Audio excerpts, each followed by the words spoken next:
Today's episode of the Fanboy Podcast is brought to you by you. Well, at least it can be if you'll consider becoming a Patreon patron. See, between this and the other great shows on the Revenge of the Fans podcast network, as well as the site itself, which is our lifeblood thanks to the daily work of our voluntary workforce of passionate fans, we produce countless hours of content per month, and we ask for nothing in return. But it takes a great deal of time and effort to create this all for you, which is why we've relaunched our Patreon page this week with the hope that you'll consider contributing to the cause. Aside from helping to keep the site and its podcasts running, you'll also get access to exclusive benefits, including bonus episodes, commentary tracks, vote and polls to determine what gets discussed, exclusive access to scoops, and behind-the-scenes gossip, aka bochinche, including stuff too wild to post on the site, an appearance on the RTF podcast of your choosing, and exclusive merchandise. Interested? Then visit patreon.com/revengeofthefans today. Now, let's get to the show. The Fanboy, episode 86.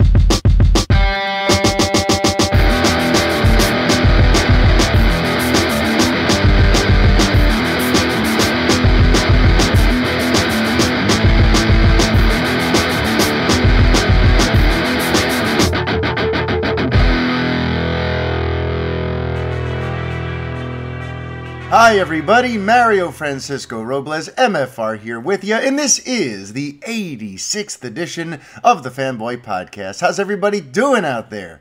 It has been quite a week. If you are a Superman fan, it has been quite a week. It's funny, last week the big talk was everything Batman related, right? Because we got the release date, we got the confirmation from Ben Affleck about his departure. You know, we got some real Batman goodies, including our first round of casting rumors for who might be the new Dark Knight. So last week was very Batman heavy, but of course, you know, where there's Batman, there must be Superman as well. And Superman must have gotten a little bit jealous about all of the coverage on Batman, because over the weekend, Henry Cavill posted an item on his Instagram that began a whole conversation, which ended up culminating with some rather exciting news yesterday. So it was a bit of like a roller coaster ride too, because not everything is necessarily going in a way that most will find ideal. But at the end of the day, if you're a Superman fan, this has been a great week because there is, some news to report. There is some stuff I'd like to share with you, as well as some speculation, and I'll be sure to specify what's what when we get there. But let's kind of continue recapping, okay? Because over the weekend, Henry Cavill went on his Instagram. He posted a thing standing next to a Superman statue in Budapest where he's filming The Witcher and getting ready for The Witcher. And he posted a thing about I don't always work out, but when I do it with Superman or something like that. And he put the hashtag Superman, and it was a big deal to see Mr. Cavill standing beside a Superman figure, because remember, things have been a little bit dodgy, right? Ever since mid-September, when the Hollywood Reporter sort of broke the story that the studio had stepped away from negotiations with Henry Cavill, that the two sides were not able to necessarily reach a deal to include him in Shazam and to get him signed on for further films, which at one point it seemed like a foregone conclusion that it was going to happen. Suddenly in mid-September, that all sort of evaporated into thin air. And so what I did was, after this past weekend, I wrote a report just to sort of recap where we're at, because I don't think anything happens by accident. You've got to understand, folks, Instagram is just an extension of an actor's public relations team. Sometimes they're not even run by the actual person who it's dedicated to. It's run by their publicists and managers. And if you are one of the actors who wants to post something on your Instagram, typically you have to have it approved by your team. You want to make sure that you're not putting out anything that's controversial, that you're not putting out anything that's going to turn people off. Your team typically has to approve of of your social media life. And if you look at Henry Cavill's Instagram, it's very professional. It's not just, oh, here's a picture of my lunch, or here's casual pictures of my life throughout the day. It's a lot of glamorous photos from big time magazine photo shoots. It's a lot of stuff that's carefully curated and published in order to give you an an impression of who Henry is, and for you to like him, and for you to root for him, and for you to want to follow his career. It's a marketing tool. Instagram is a marketing tool. So I had a feeling that, Henry posting about Superman and tagging it and kind of just putting that out there, despite the fact that, yes, he's in Budapest to film The Witcher, and that's one of the reasons why he's so jacked and all that stuff. Yes, aside from that, though, there has to be a reason why he wants people thinking about him and Superman right now. There has to be a reason why his team wants people to think about him and Superman right now. And as the week wore on, things just got more and more interesting, right? So first we had the Instagram post. Then we had my report, which did really magnificent numbers on the site. And it's really nice to me because it wasn't like a scoop. It was really just an editorial. The only information that was in there is the very same information I reported on back in September of last year. There was really nothing like new in there whatsoever, yet people really like sunk their teeth into this thing and they started sharing it, and other sites started picking up on bits of insight that I included in there. And listen, it's an honor. The fact that anything I have to say about my favorite character ever lands on welcome ears is in and of itself an honor. But then, okay, now let's continue, because the news cycle continued. And the next stage of things was Collider kind of working its way into the fray. And Collider attempted to debunk one of my assertions in there about what went wrong with the negotiations.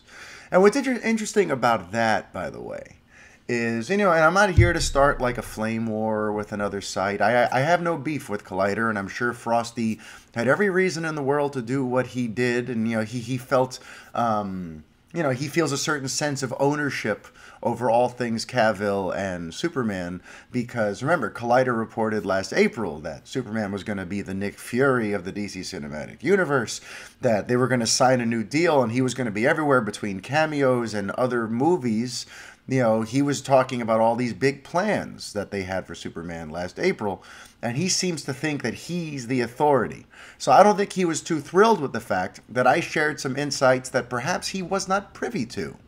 But what's interesting was, he basically went to a PR team, asked them if they botched something for their client, and acted surprised when they said no. And it's really kind of silly. Because, listen, if you are part of a public relations team, a marketing team, if you are Henry Cavill's camp, the people who are responsible for his career, and some website reaches out to you and says, hey, did you screw up Henry's conversations with Warner Brothers by asking for way more than you should have? Do you think any member of that team in their right mind is going to go, yeah, we screwed that up. They wanted him to be Superman. They had all these plans, but, we just, we totally dropped the ball on that. No, of course they're going to say, no. Things didn't fall apart because of our demands. It was just magic. It was a mystery. And it's like, listen, if you want to believe that, of course, believe it. That's fine.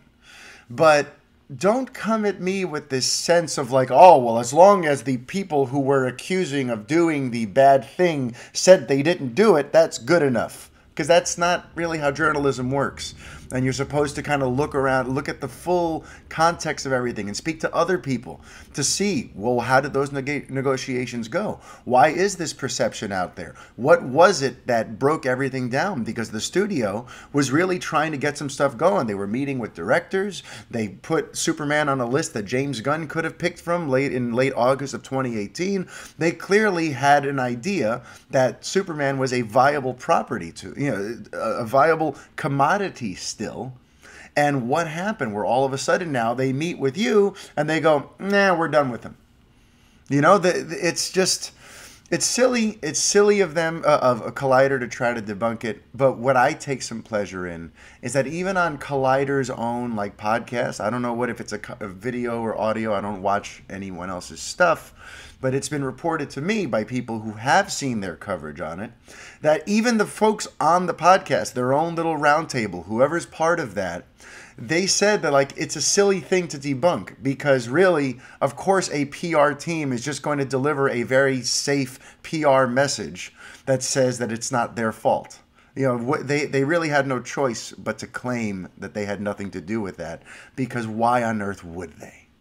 So that was just an interesting little thing, and I think I spoke about Collider way longer than I wanted to. I think I spoke for them for about 2 minutes, and that's longer than they deserve, really, because that was just kind of like a silly little speed bump during the week, having people kind of coming at me going, hey, did you hear Collider debunked your report? And I'm like, all right, wonderful. I don't care. And I really don't care now.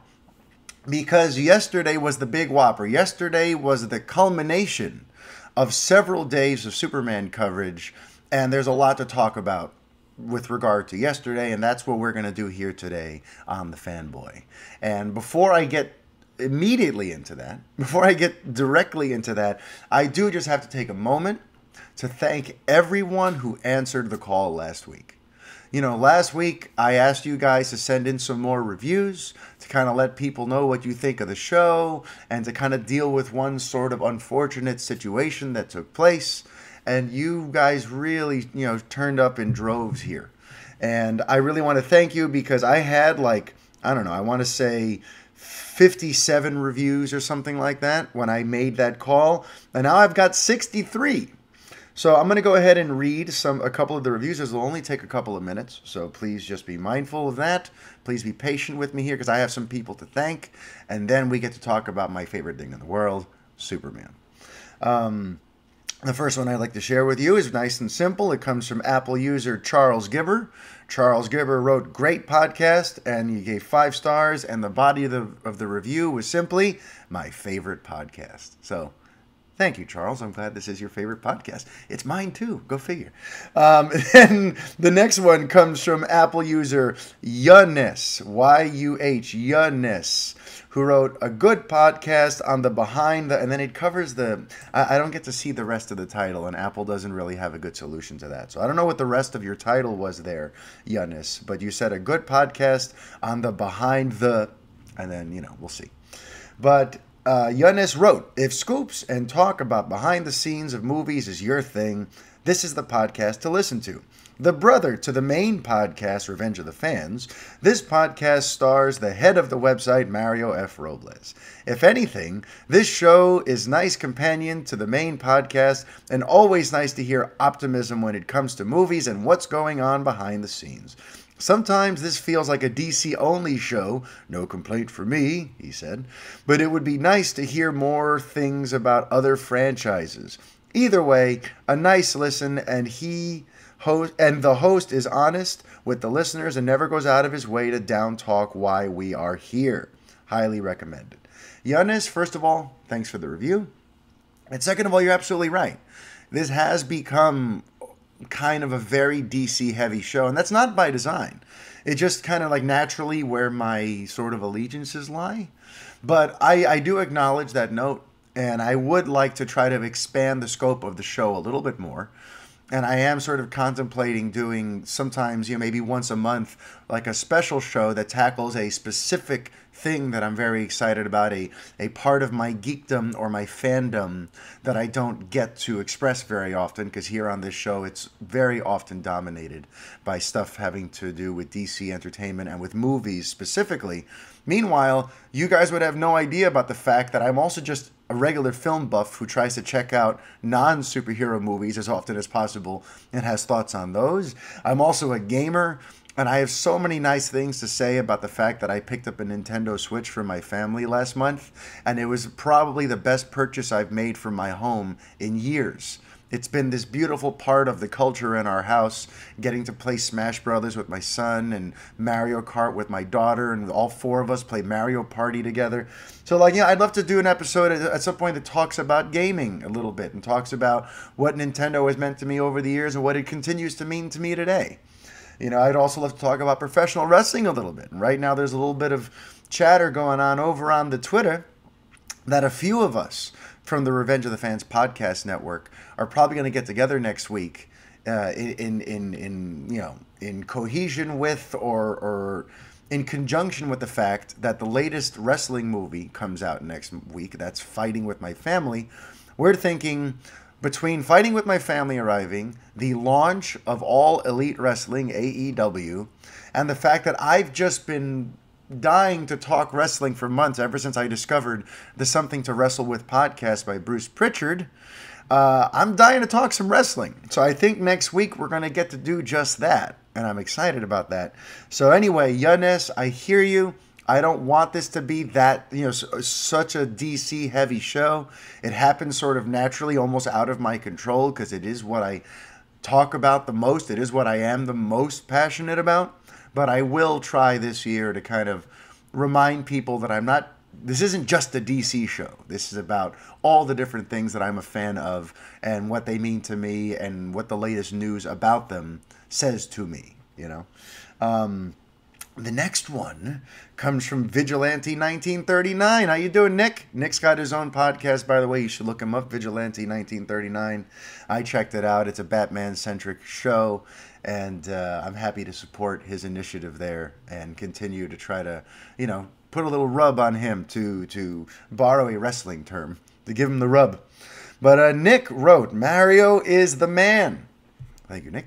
He gave a 5-star review. He said, Mario is such a breath of fresh air to listen to and never fails to make everything seem okay, even on the worst of days. The way he conveys his thoughts, theories, and all other news is spoken with nothing but class, professionalism, and pure honesty. Pure, honest journalism. I've followed Mario through his journey for quite some time, and if you follow his Twitter, you should listen here. Thank you, Mario. Keep on keeping on. Thank you, Nick. Then there's Luke T. Luke, and I know Luke told me his last name last time I saw him in person at one of the Revenger watch parties. I don't remember now. Luke, is it Tuck Shearer? Tweet me about that. But Luke Tuck Shearer said, great podcast by a trustworthy host, 5 stars. He wrote, this, along with the Revenge of the Fans podcast, is weekly listening for me. MFR truly cares about the properties, projects, and characters covered and doesn't indulge in sensationalistic rumors just for clicks. Great podcast by a trustworthy host. Highly recommended. Thank you, Luke. Really, thank you for that. And thanks for everyone, because not everyone wrote a review. Some people just put in their 5-star reviews. And listen, that works too. Because you know what, guys? Thanks to your support, the Fanboy Podcast, this show right here, has been the #1 Fanboy podcast all week on Apple Podcasts. You don't believe me? Go check yourself. Go to the search function, search Fanboy, and it'll all the shows that are in the Fanboy sort of genre, that have Fanboy in the title, that have Fanboy in the tags, all of them will come up. And the very first hit now, based on its popularity, is the Fanboy Podcast, this show right here. And that's because of the wonderful downloads. That's because of the reviews that you've been leaving. So thank you all for your continued support. This show literally only happens because of you. And also because of our patrons. That's another thing that's happened a lot in the last week or so. Our Patreon page has really taken off. I would say we've added around 11 patrons in just the last week and a half since we've started taking that page more seriously.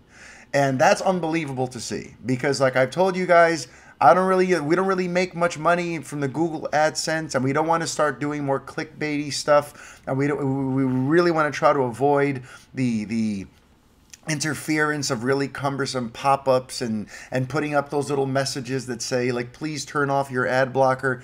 Like, I think we have that on certain browsers already, but it's not really what we want to do.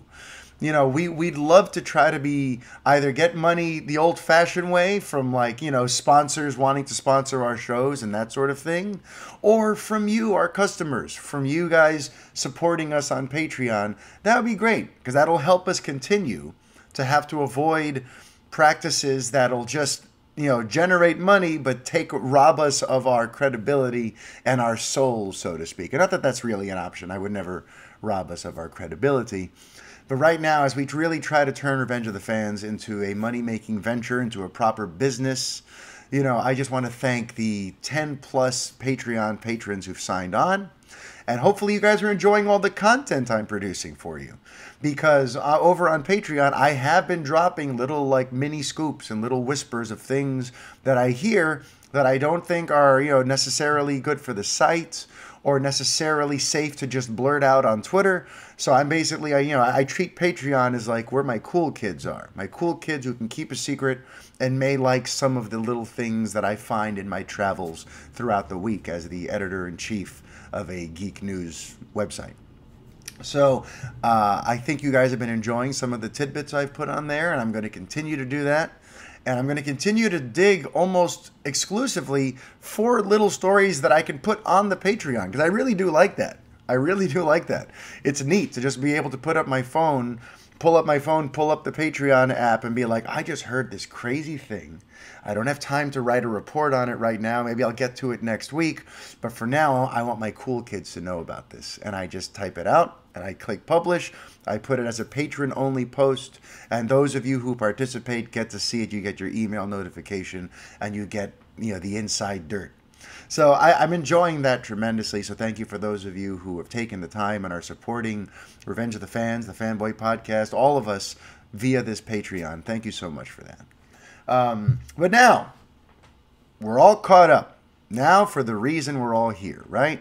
So yesterday, a scoop of mine from last year was confirmed. But I don't want to go ahead and write a story that says scoop confirmed. There's still a part of me that just wants to I'll believe it when I see it. But let me tell you folks, there is a Superman cameo in Shazam. And this is not a spoiler. It's already pretty much out there. If you were on the internet yesterday, it was all over the place. We got this covered, did a thing, and they actually broke down the way he's used according to someone who saw it. I myself also spoke to someone who saw it, someone who attended a test screening, and, they, for better or worse, they broke their non-disclosure agreement and let spill some details about things that were evident in that screening. And what they shared was the fact that, yes, the Superman cameo I wrote about last year is true, but because of the way things played out, rather than us seeing Henry's face and establishing further that this is the Henry Cavill Superman, they decided to go more of a vague way, a generic way, where we're going to see the symbol on his chest. We may see him from behind in the cape and whatever, but we don't see his face. We don't hear him talk, and it's really just kind of like a quick, neat little Easter egg that's handled almost as as the payoff to a recurring bit throughout the movie. So what's interesting here is that people don't know how to feel about this. Because on the one hand, it's okay, Superman is going to show up in Shazam. Yay. But it's not going to be Henry. Boo. Then you have one person saying it's the Justice League suit. But then you have another person going, no, it's not the Justice League suit. It's the Snyder S, but with a new suit. So there's still generally some confusion about this. And look, I can't tell you how to feel about it. I can only tell you how I feel about it. And the way I feel is great. I'm sorry.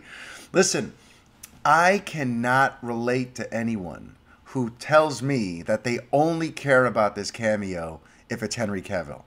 Listen, I respect you. I understand if that's how you feel. If you're so emotionally invested in Henry Cavill's portrayal of Superman that this news will break your heart if it ends up not being him, then I'm sorry. I'm sorry you feel that way.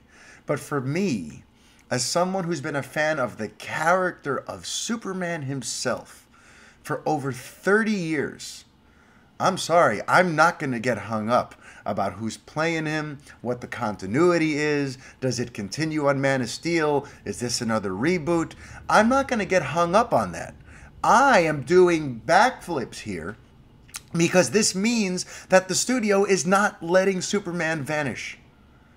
Regardless of whether or not Henry Cavill is still in play, my boy, Kal-El, the last son of Krypton, Superman himself, is still being kept alive in the eyes of fans. To me, that in and of itself is huge, because one of the reasons why I've been hopeful about Henry Cavill is that I feel like if they don't keep him, then we're going to have this long, infinite wait ahead of us, because they're going to take their sweet time and reintroduce him in like another 5-6 years as a reboot. And this was basically going to be like what happened between Superman Returns in 06 and Man of Steel in 13, where like, you know, we tried to make him, it didn't really work, we'll bring him back later. And that's kind of what I was expecting was going to happen here. But based on conversations I had yesterday and the fallout to this news hitting the net about the Superman cameo, part of what came back to me from those in the know is that the reason this is in there is because the studio has no plans of dropping or putting Superman on hold. They want to keep him an ever-present presence in the DC universe, along the lines of what Collider said last year, along the lines of what I said a lot last year, where they want him to feel, they want his presence felt. They want to lock in Henry for at least like 4 other movies, be it solo films or appearances in other films.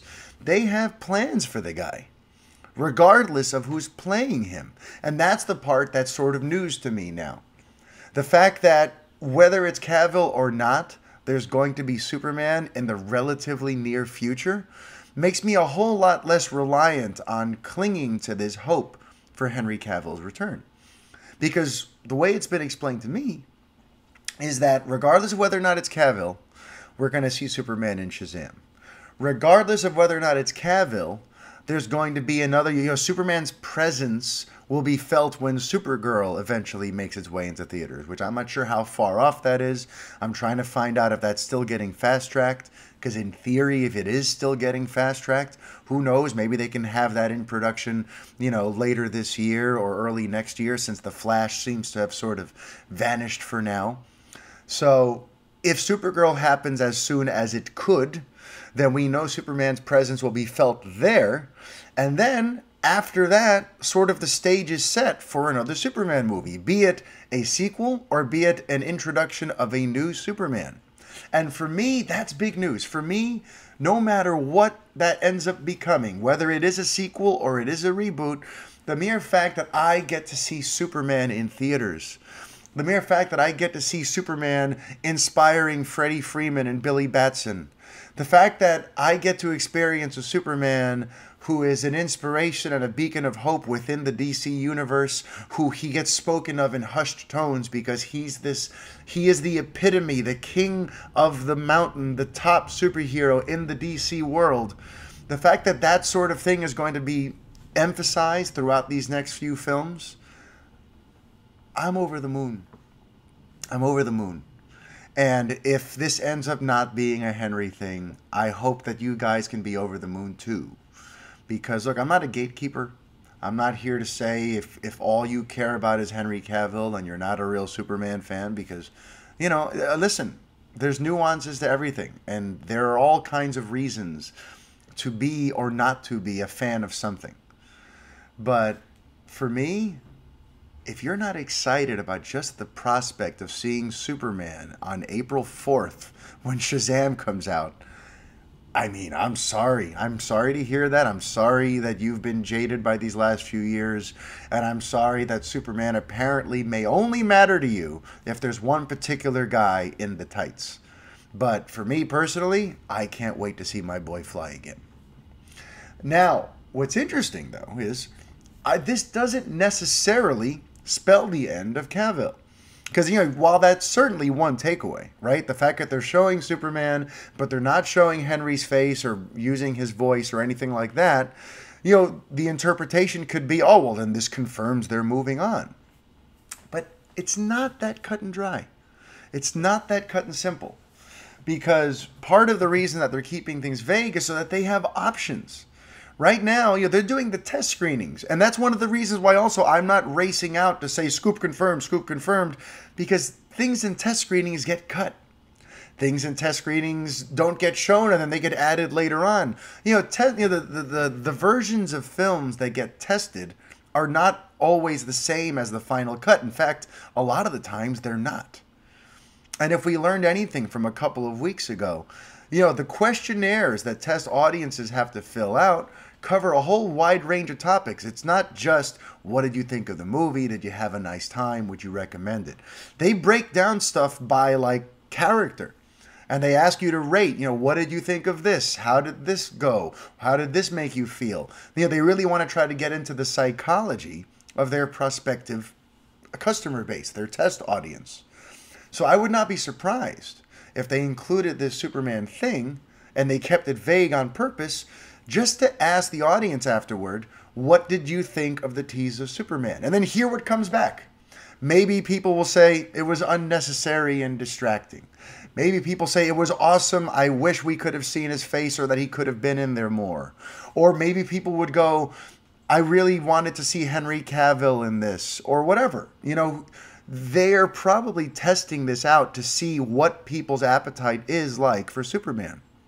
Because if you recall the stuff that I reported on 2 weeks ago, the stuff that was revealed by Neil Daly on a recent podcast. Neil Daly is someone who monitors and keeps track of test screening results. He said that during the Justice League test screenings that Batman and Superman tested at the bottom of the list. That audience members had no real interest in them.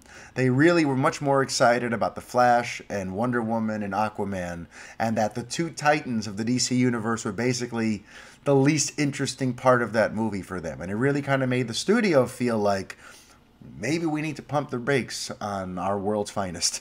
Maybe we need to kind of put Batman and Superman on hold for a bit to see how people are, how we can make them appealing again. So part of why this test screening may have included just this quick, almost, trivial cameo of Superman was to see if people would get excited by it. If they get excited by it, maybe there's more footage they can include. Maybe there's alternate takes. Maybe they could expand on it. Maybe they could, listen, there's all kinds of things that could happen if that cameo tests well. And all they really did by keeping it generic was give themselves some flexibility. Because remember, this came up a lot last year too, where people pointed out, oh, but Henry Cavill has another deal in another appearance left on his deal. So why should it matter whether or not he signs an extension? He has another appearance. Just use it for Shazam. What's the problem? And the problem is they're trying to prepare for the future. If they're preparing for the future and they're not sure that Cavill is part of that future, then it puts them into a corner to include him in Shazam. Because now you're going to continue to establish that this guy right here, this is Superman. And this is the Superman for this whole franchise, this whole continuity. Whether it's Shazam or Aquaman or Wonder Woman or whatever, Henry Cavill is your Superman, no matter what.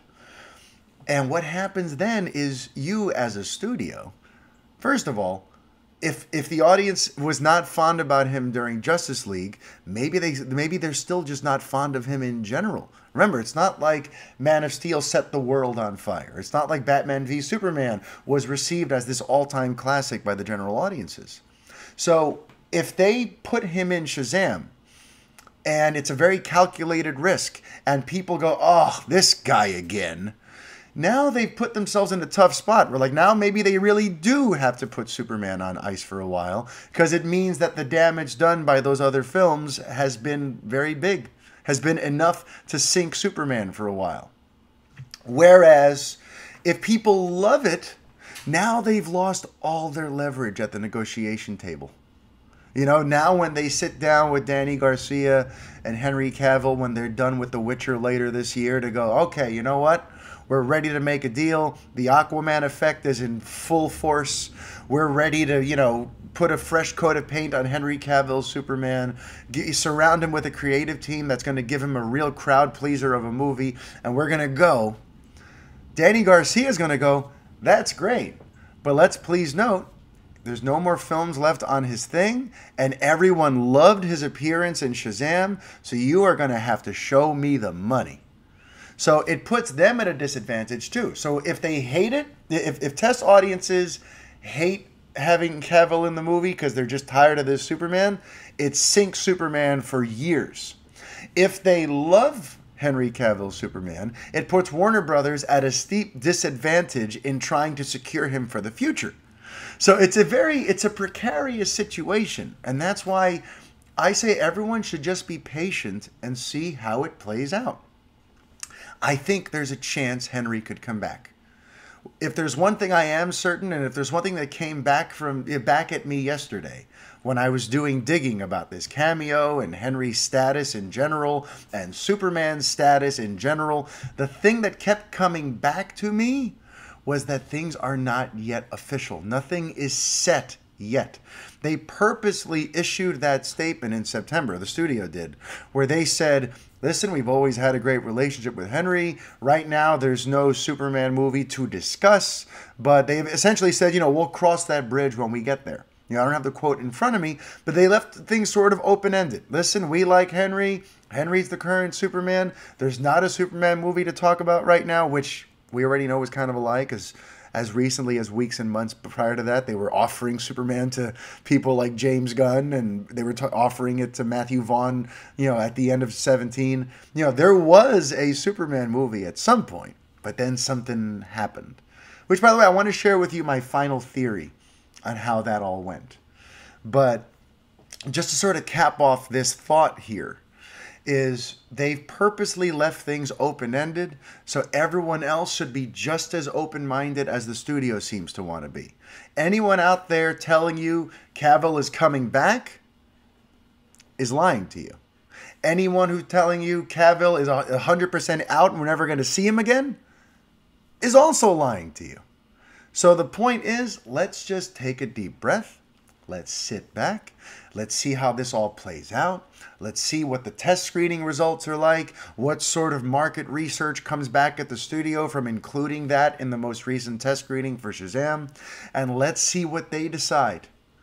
And I'm telling you, I think the reason that Henry posted that thing, I think the reason that his team went out of its way to act like, no, we didn't do anything wrong, which, by the way, is kind of weird. If you ask me, I spoke about this on Twitter a couple days ago when the debunking came out. That came from me.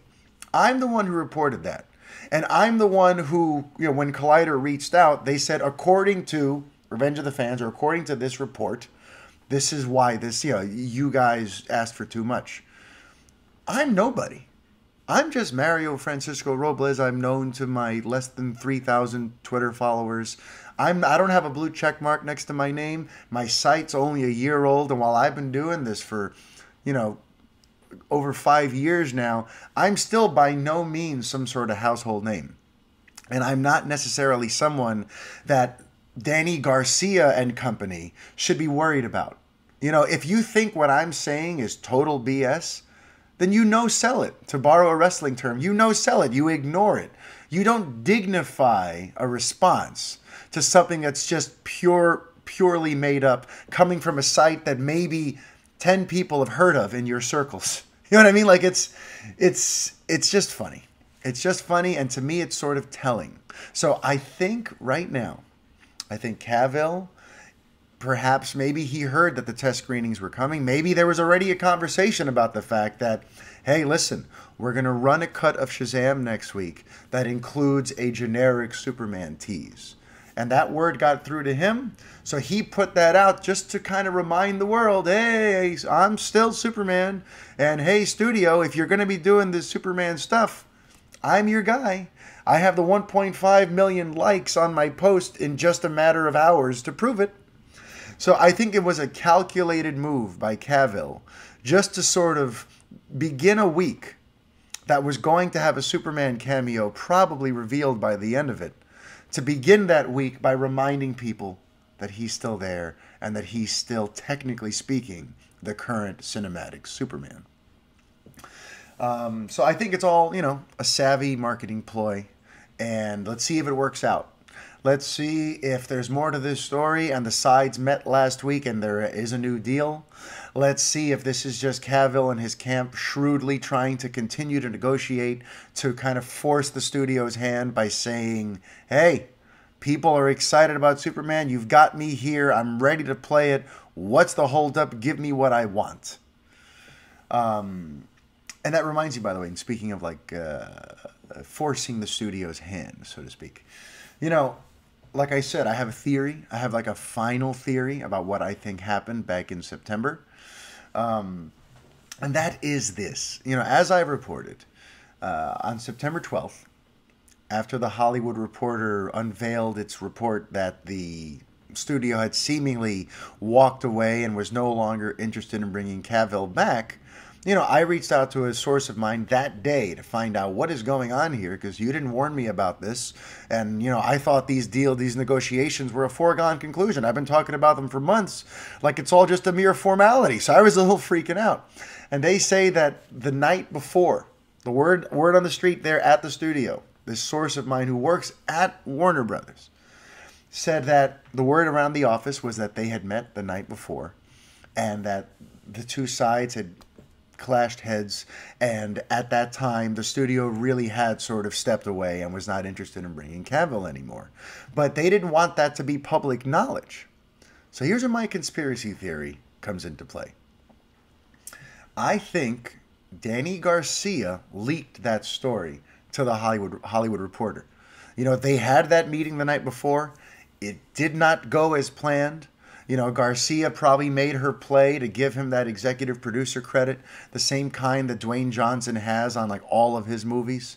She was trying to secure Cavill's ability to have more of a say in these films, because after what happened with Justice League, after what happened with BVS, Cavill had kind of gone through the ringer of having to deal with the studio meddling on his movies and messing up his chance to really kind of fly as the character. He wanted an ability, he wanted the power to go, well, listen, I want to make this kind of story. I think we should approach it this way. Here's who I think should make it. He wanted the ability to do all those things. And the studio looked at him, as I've covered before, and they thought, listen, Henry, we love you, but you have yet to produce as Superman.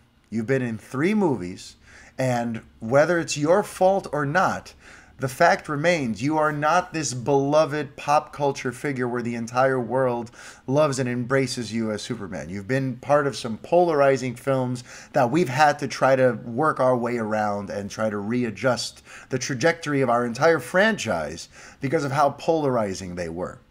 So, Henry, we're willing to keep you, but you have to work with us. You have to work on our demands. You have to do things our way. You're not in a position to ask us to give you all this extra stuff, considering your 3 Superman movies so far, none of them set the world on fire. So Warner Brothers walked away from those negotiations. Danny Garcia saw an opportunity, and she leaked that information to the press with the hope that it would force the studio's hand, that enough fans would freak out that Cavill's out, that they would suddenly start writing into Warner Brothers, tweeting angrily about it, writing angry blog entries about it and whatever, and force the studio to go, oh, wait a minute, maybe we should keep Henry because look at the outrage at his ouster. So I think that's what happened. That is my final theory on what happened back in September. She tried to force the studio's hand, and it didn't necessarily work out, but it got them to at least go, okay, we'll keep an open mind. And now here we are, post Aquaman making $1 billion, and I think their mind is really open right now. That's what I think. And, you know, if we're talking like Danny Garcia's status with the studio, with the way the studio is viewing her, there's another bit of news that I don't think anyone else is really talking about yet, maybe because it has to do with a spoiler. So I'm going to try to find a really delicate way to talk about this without getting into any specific spoilers. But there was another insight that came out of the test screenings that was revealed by people who saw it and revealed by the person I spoke to who saw it. And the most vague, sort of sanitized way that I can share this with you is that, and this shouldn't be exactly surprising, because Shazam is movie one, and usually in movie one of a solo franchise, you drop hints about where you're going to head next, who another villain's going to be, just like they did in Aquaman, where, Randall Park's character gets introduced in that post-credit scene, and they're setting up Black Manta for the future. Shazam has teases for the future. And I won't say whether or not anyone shows up in the flesh or anything like that. But what I will say is there is an illusion and is something there that plants Black Adam in your mind in Shazam. And the reason that factors into all this is because Dwayne Johnson is Danny Garcia's biggest client. That is like the whole brand right there. That without Dwayne Johnson, there is none. That entire team doesn't have an anchor. That entire team doesn't have anything. They are in the Dwayne Johnson business, and now they're trying to turn the Henry Cavill business into something that could be on par one day. But let's not forget ourselves. Dwayne Johnson is the star of that whole show. And when all this stuff went south between Garcia's camp, the Cavill camp, and the studio last year, one of the recurring things I was hearing was that they don't like dealing with her. They don't like dealing with Garcia and her camp. And that got me thinking, okay, if they don't want to work with her anymore, and because of her and her negotiation tactics, now Henry Cavill's, no longer going to be able to do Superman again. This probably means that Black Adam and Dwayne Johnson are gone too. Because chances, he wanted to, okay, how do I put this? The rumors are true in the last 2 years that have come out where Dwayne Johnson wants to do something where Black Adam and Superman interact in some way. A big part of what Dwayne Johnson is looking forward to.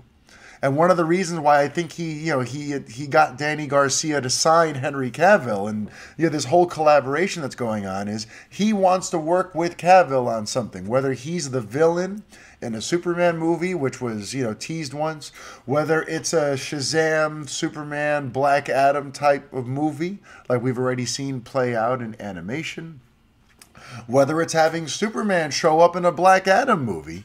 Dwayne Johnson's high on that idea. So you've got to imagine he was none too pleased with how things went last fall. And a part of me was thinking, that's it. Maybe we're never going to see Dwayne Johnson's Black Adam. In fact, after all these years that he's been with DC and has had so little to show for it, I think a lot of us feel that way. Like, oh, well, I think the Black Adam thing is just going to end up being a pipe dream, and we're never going to see it come to fruition. But the fact that they are apparently still building towards Black Adam, and then that they drop they kind of let it be known that Black Adam is out there, tells me that Dwayne Johnson is still there. And if Dwayne Johnson is still there, that means Danny Garcia is still there. And in an effort to keep Dwayne Johnson and Danny Garcia happy and keep that Black Adam money that's on the horizon coming and shored up for down the line, you got to imagine that they'd be willing to listen to them about Henry for a little bit more. So I think it's one of the other reasons why, it's another factor in all of this. The fact that there's a Superman cameo and an allusion to Black Adam in Shazam, I think it all works together to create a sort of backdrop where we could find out any day or week or month now. Maybe we don't know till the movie itself comes out. But I think it creates a backdrop where we find out that Cavill is sticking around. But again, like I said not more than 10 minutes ago, anyone telling you he's returning is lying. Anyone telling you he's not returning is also lying, because things are still up in the air. There are interesting things to consider. This can still go one of many ways. And if you don't know how to feel about yesterday's cameo, because they show his chest but not his face, I would say look at it as a good thing, because it means that there's still room for debate. There's still wiggle room. There's still decisions to be made. So don't throw in the towel just yet. And even if it is time to throw in the towel, even if this Cavill thing is all just a nothing burger and we never see him again, folks, Superman is still alive and well. And that in and of itself for me is worth celebrating. Because, I have entire episodes dedicated to what Kal-El has meant to me. And that's why no matter how this shakes out, I'm going to be overjoyed if they keep the Superman cameo in Shazam. Not just because it would confirm what I reported last year, but because I get to see Superman or a version of him in theaters, and that'll hold me over until the next time I get to see the last son of Krypton fly again.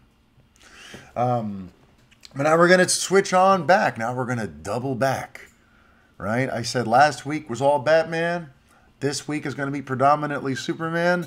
But now, my friends, it is time to circle back to our Dark Knight. Because last week's episode, the one that had everyone talking, was the week, that was the episode where I dropped a bunch of interesting names.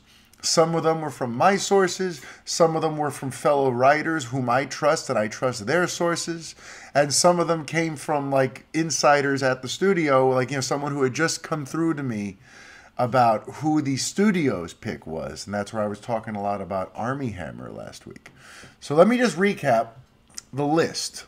Okay, I'll recap the list because this week we get to chop some of them off. Aren't you excited? I'm excited. So to recap, last week I said that some of the names that are being floated around included Ansel Elgort, Dylan O'Brien, Logan Lerman, Noah Centineo, Jack O'Connell, Richard Madden, Kit Harington, Nicholas Hoult, Aaron Taylor Johnson, and Armie Hammer. Then another name was thrown into the mix early this week when suddenly Robert Pattinson's name sort of, just manifested itself on people's tongues. And some will even tell you that he's already got the job. And you know what? Full disclosure, maybe he does. I don't know. Listen, I got my sources, but I can only get so close. I'm not... Look at me. Am I in a fancy studio in an office somewhere? No. I'm sitting here at my computer with my Superman t-shirt on, talking to you from the comfort of my home. And in a couple hours, I'm going to go pick up my kids from school.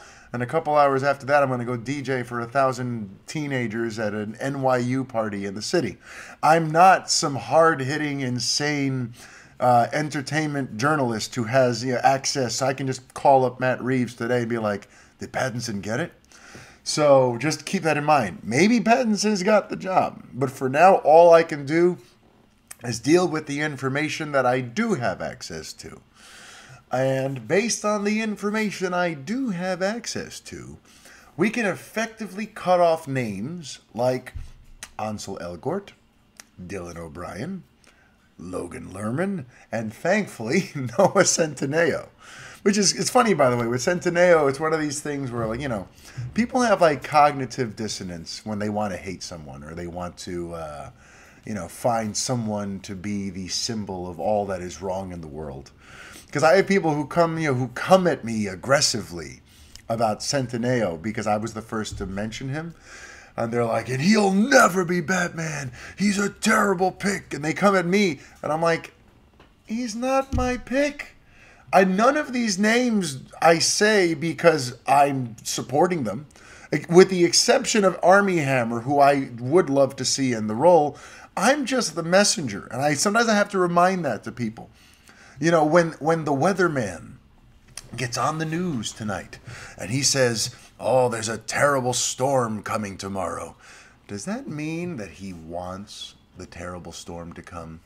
Or is he just letting you know, hey, this is what's happening. Just figured I'd pass it along. Don't kill the messenger. And that sort of happened with some of these names and with Noah Centineo in particular. But right now, I feel very confident scratching off Centineo, Elgort, O'Brien, and Lerman because I've been told that we don't have to worry about this overly fresh-faced baby Batman that some people would have you believe is coming. From what I hear, a decision has either recently been made or it's recently been revealed that the Batman in Reeves' script, remember, he's kind of jumped around age-wise at times. So, we can't blame the people who said he might be very young. But the age has varied. As someone who's been reporting on the Reeves Batman rather intently for a year and a half now, There have been times when he was going to look at guys who were pushing 40, who were maybe just a little bit younger than Ben Affleck, like Gyllenhaal and stuff like that. There have been times where we started hearing mid-20s and we're like, whoa, that's a lot younger. But the general consensus has always been, though, is that he wants younger. He wants younger than the Ben Affleck Batman that we saw in Batman v Superman and Justice League. If you remember, even though Ben Affleck, I think, was maybe 43 when he did the first one, they wanted him to give off that impression of being older and sort of, past his prime. They put the little gray on his temples, and in Justice League, he talks about being too old for this, and so on and so forth. They were going for old Batman. And now the big thing is, well, now they're going for younger Batman. But folks, younger doesn't mean just young, just a young kid. It just means younger than what we've seen. And I think based on new information that's come my way, it looks like unless you can convincingly pull off early 30s or late 20s, basically if you can't pull off being just about 30, then you're no longer in the running for Batman. And if you look at these actors like Elgort and O'Brien and Lerman and Centineo, they may be in their mid, maybe even late 20s. I didn't check the ages on all of them, but they all still have that baby face. They could all still do a movie tomorrow where if you said this guy is 19 or 20 or 21, people would buy it. They still have that fresh-faced baby rookie sort of energy about them. So we can effectively sort of move past them and now start focusing on actors who look like a Batman who's in his prime, like a Batman who's around 30, who's been in Gotham for a couple years, already has an established relationship with certain rogues, and is perhaps about to be tested, have his mind and his psyche tested, perhaps the strongest, the most it's ever been. But I think that is more or less the setting that we could look forward to for Batman. So you can kind of start erasing from your mind anyone who looks like 25 and younger Bruce Wayne, because we're looking for someone who's much closer to in his prime, late 20s, early 30s Batman. So just kind of wanted to circle back to that, because I know last week that was the big discussion, and I know a lot of you guys love talking about that stuff, so I just figured I would circle back, let you know what names can be taken off the list. As for my thoughts on Pattinson, who was not on anyone's radar last week, including my own, look, if he ends up getting it, I don't see it. But as has been cited so many times, I don't always see it. You know what I mean? I didn't necessarily see it when Heath Ledger from 10 Things I Hate About You and A Knight's Tale got signed on to do the Joker, and then the Joker was phenomenal and one of the all-time great performances. So I don't always see it. It's not up to me to see it. As long as the director sees it, that's all that really matters. So if it is Robert Pattinson, it's not my cup of tea, but I, as an open-minded fan and creative person myself, I'm willing to give Matt Reeves the benefit of the doubt that, okay, well, there must be something about this guy that fits with your story, that fits with the other actors you're casting. That's something else, by the way, that I'm not sure people who are merely fans understand. And if you'll give me a moment, I will share this with you. I will share you some insight on the casting process, because obviously not on the scale of a Hollywood production. I have done some casting. I've directed shows that have gone up in Manhattan. I used to be in the theater world. It used to be what I thought I was going to do with my life. So I take it very seriously, and I still have a lot of love and passion and experiences to share with you from that time of my life. And if there's one thing I learned when casting, is that it's never just about casting the individual parts. It's because then it's about creating an ensemble. It's about creating a team of actors who play off of each other, and when you put them on the screen together, you get a certain feeling because they have a certain chemistry, or even just the size, the visuals. Oh, this one's big and burly, and if we partner them up with someone who's very clean cut and small and proper, that just is a great visually it's an enjoyable joke and a visual gag. So I might not have been thinking about casting a 6'3" hairy guy and a 5'2" clean-cut nerdy guy with glasses. Now that I see these guys reading this scene, I'm going with this because I like the element it brings. And that was just a random sort of oddly specific comparison or example, because I've had that happen though.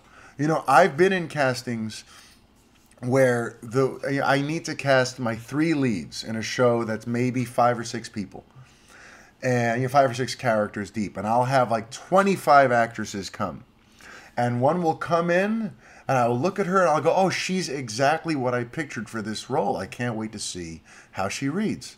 And then she'll read the line, she'll deliver her monologue, and I'll think, wow, this person's awesome for this.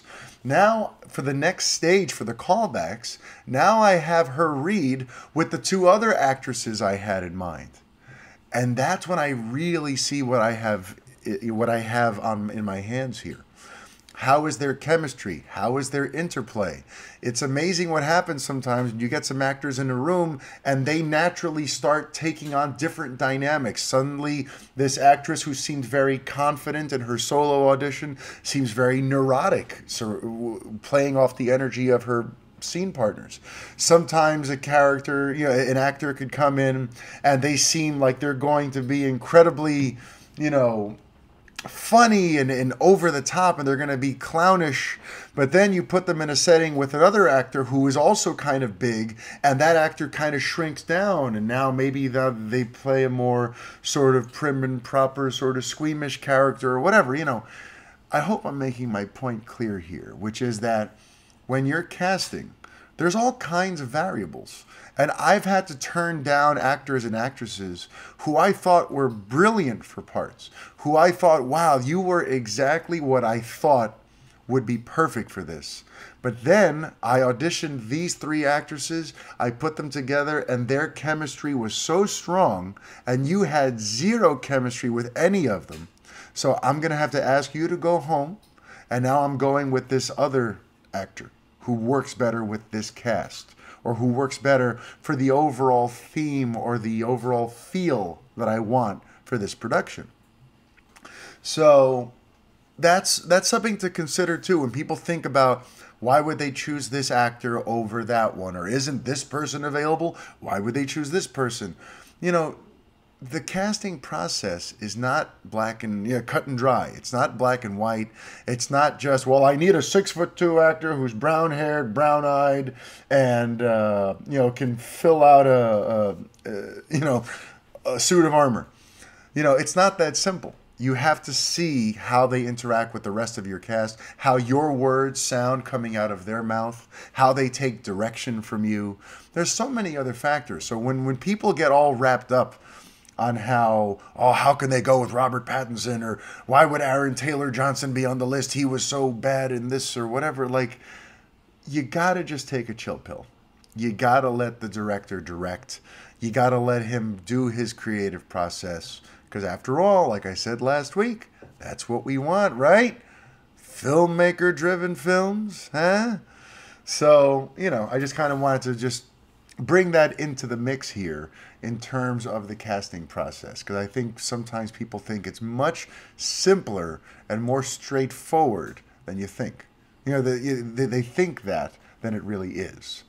And now to sort of, one of the last big things I want to talk about on today's episode is there's a really neat thing happening. There's a really neat thing happening, and it's giving me personally some more appreciation for a brand and a franchise that I feel I tend to give the shaft a lot on this show and in my reporting and in general.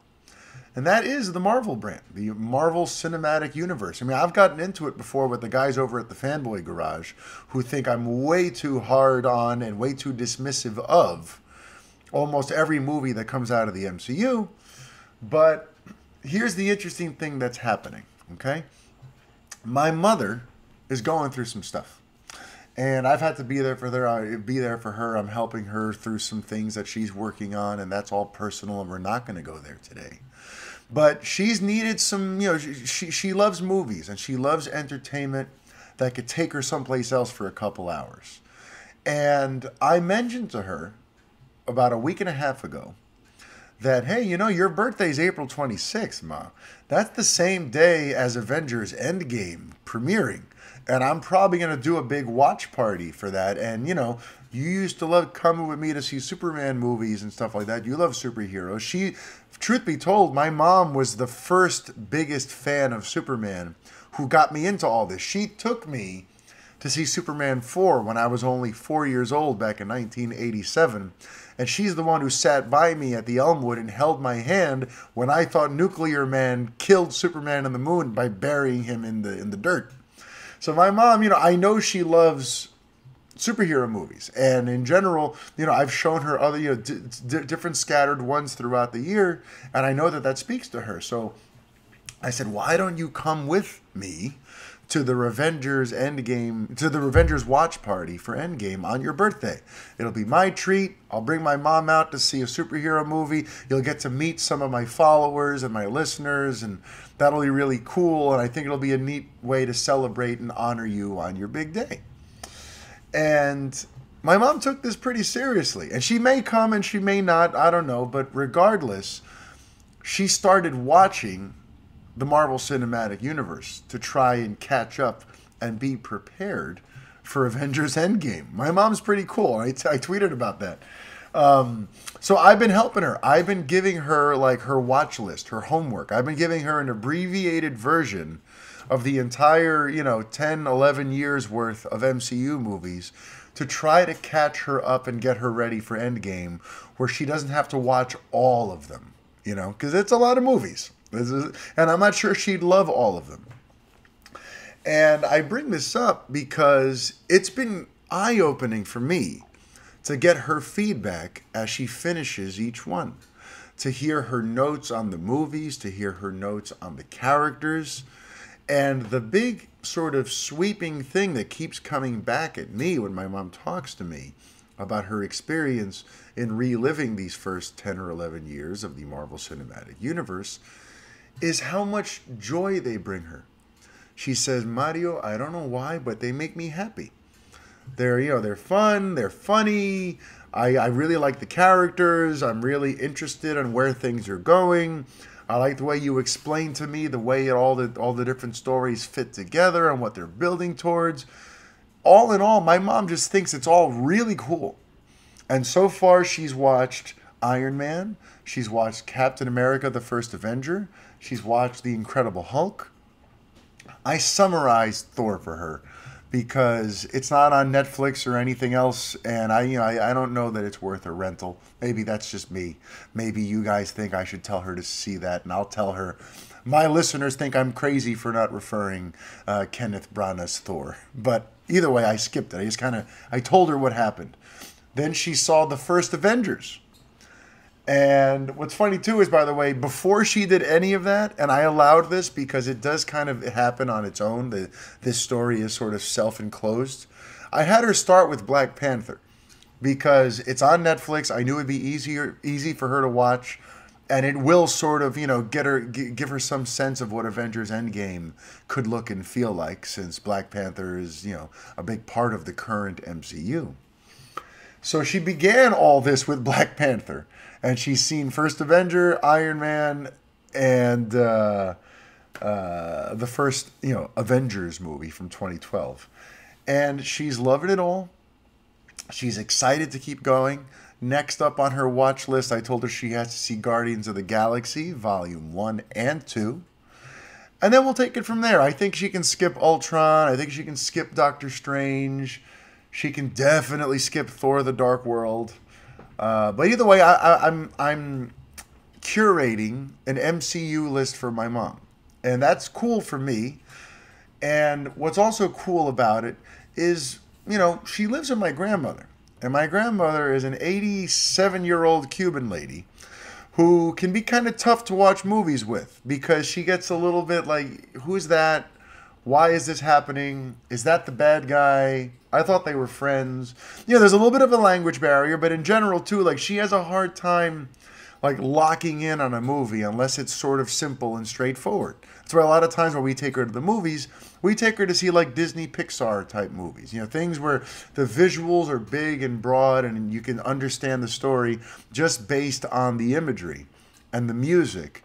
And then, you know, you don't necessarily have to get caught up in the language and the dialogue and all the different twists and turns of the narrative.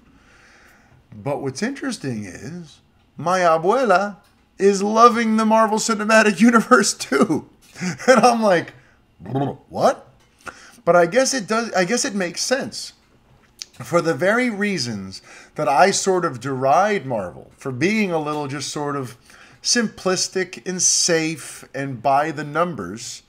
For the same reasons that I don't necessarily get excited about the bulk of Marvel's oeuvre. That's why people who are casuals come in and see it and love it, because it is accessible. It is, you know, the plots are nothing that are going to make you just, or that are going to blow your mind and, oh, now I need to watch this 3 more times to understand all of this intricate plotting. Like Marvel, you know, they've got a formula and they have their own, you know, formula for success, and they're using it and they're using it well. And having a couple of normies, like my mother and my grandmother, who don't really follow any of this stuff all that closely, come at me and say how much they're enjoying it, what a good time, how it helps my mom's mood, because she just, in general, it's a nice escape filled with colorful characters who she's enjoying watching with just enough mystery to keep her hooked and wanting to see what comes next. She, by the way... My mom, the other day, after seeing Black Panther, she asked me, Mario, did you know that there's more movie at the end of the credits? I couldn't, you know, to me it was so cute and so indicative of the fact of like how out of the loop she is on this stuff. Which again, that's not a knock on her, it's my mom, and she has bigger fish to fry than the MCU. But it's just cool, it's interesting to hear her make these discoveries, to hear what it's like for a newcomer to enter the Marvel Cinematic Universe. It's been a big pleasure for me to hear. It's gotten me to want to go back and rewatch some of these movies, because as I'm explaining them to her, I'm like, you know, this really has been a pretty neat ride since 2008. And what they're building there, it may not be, you know, rocking my world with artistic integrity, but I've never walked out of a Marvel movie anything less than entertained. Except for maybe Thor: The Dark World. I think that was the one Marvel movie out of 21 or 20 that have come out so far that I ever walked out going, ooh, that was a clunker. I would like those 2 hours back. But by and large, the other 19 Marvel movies, I always walked out at least entertained, and sometimes much more than that. And it's important for me to say that and honor that here on the show, because I do feel I kind of throw a lot of shade their way. And I kind of act like, I kind of dismiss the MCU a little bit. And, you know, I have my reasons for that too. You know, aside from the fact that I do find it a little safe and a little paint by numbers, and I very rarely get that feeling at a Marvel movie that I have during like Wonder Woman or even Aquaman at times, where everything feels so epic and so grand and so powerful and operatic that I'm there on the edge of my seat with my eyes tearing and ready to just cheer and root for my heroes as they save the day. I may not necessarily get that for Marvel movies outside of maybe the Avengers, and for moments of Spider-Man Homecoming, and for a lot of like Captain America stuff, you know, First Avenger, Winter Soldier. You know, aside from those exceptions, I very rarely feel that alive watching a Marvel thing. But you know what? If Marvel's just going to be my safe but exciting comfort food, that's not going to change my life or you know, make me rethink the way I look at these heroes. But if it's going to be the comfort food that every few months I get to go for a couple hours and just have a good time and see cool characters doing fun things and using their epic abilities to tell this outsized tale that is a nice escape from the doldrums of real life. I have to thank Kevin Feige and Marvel Studios for giving us that. And it also, to circle me back to my DC fandom, it also makes DC special to me. To me, it makes DC more special to honor Marvel. Because if Marvel represents my stability, right? Marvel is going to be like the backbone of the superhero cinema that I get to watch. And I know that like clockwork, every 4 or 5 months, I'm going to go see another entry in this big space opera that they're building there. Meanwhile, DC is more the ones who are more artistic, more risque. I'm going to see reinterpretations of these characters.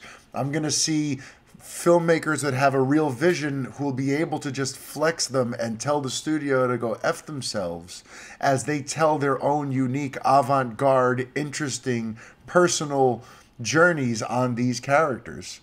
I think that's awesome. Because then I get the best of both worlds. That's why it would always worry me when it seemed like DC just wanted to copy Marvel. Like, no, I've already got Marvel. Marvel's there. They're doing the safe, fun, reliable entertainment. I want DC to be there to give me the heavier stuff, the more thought-provoking stuff.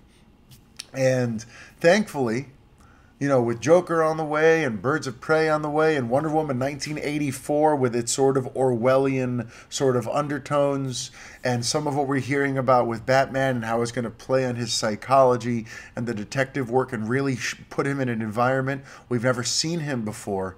To me, I'm going to continue to get the best of my both worlds for years to come. So I want to give Marvel credit where it's due. I think that they've done a very admirable job of creating 10 plus years of at least pretty good entertainment.